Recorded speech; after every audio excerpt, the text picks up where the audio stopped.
To fa, a yanzu babu abin da za a ce sai dai inna lillahi wa inna ilaihi raji'un.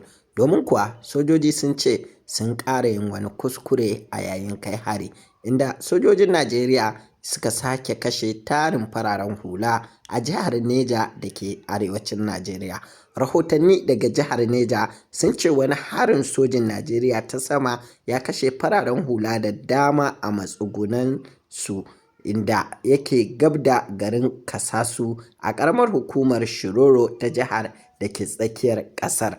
Wannan na matsayin ƙari kan tarin hare-haren da sojojin Najeriya ke kaiwa bisa kuskure da ke sabbaba asarar ɗimbin rayukan fararen hular da ba su ji ba ba su gani ba, musamman ma a jihohin da ke fama da ayyukan ta'addanci. Kazalika majiyoyi sun bayyana cewa lamarin ya faru ne da sanyin safiyar yau Lahadi, inda bayanai ke cewa wasu iyalan gabaki ɗaya suka rasa rayukansu a wannan hari, yayin da kusan dukkanin gidajen da ke Goronai suka rasa aƙalla mutum guda zuwa sama da ahalinsu. Wani mazaunin Kusasu Auta Awu Dodo ya shaidawa wata jaridar Najeriya cewa da misalin karfe 5 na asubahi ne aka kai harin na yau, yana mai cewa a gidan wani ɗan uwansa kaɗai mutane 12 suka mutu sanadiyar harin da sojojin Najeriya suka kai. A cewar Mr. Awododo,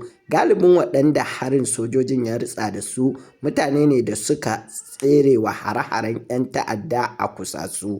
Wata majiya ta daban ta ce harin sojojin na Najeriya ya faru ne bayan wucewar ayarin 'yan bindiga haye akan babura ta cikin ƙauyukan da ke gab da Kusasu, waɗanda sojoji ke biye da su.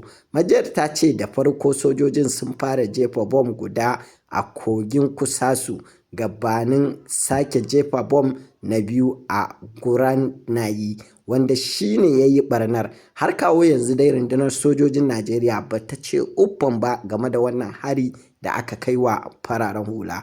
Wannan dai ba shi ne karo na farko da sojoji ke kuskuren hari tare da kashe ɗimbin fararen hula a wannan yanki ba, inda a shekarar 2022 wani harin sojan sama ya kashe ƙananan yara 6 a ƙauyen Kurebe, yayin da watanni 5 tsakanin wani harin na daban ya sake kashe fararen hula 8 duk dai a ƙauyen. A nan muke addu'ar Ubangiji Allah ka ji ƙan musulmi, Ubangiji Allah ka kawo mana sauƙin waɗannan kashe-kashe daga sojojin Najeriya da kuma 'yan ta'adda da suka addabi ƙasashenmu.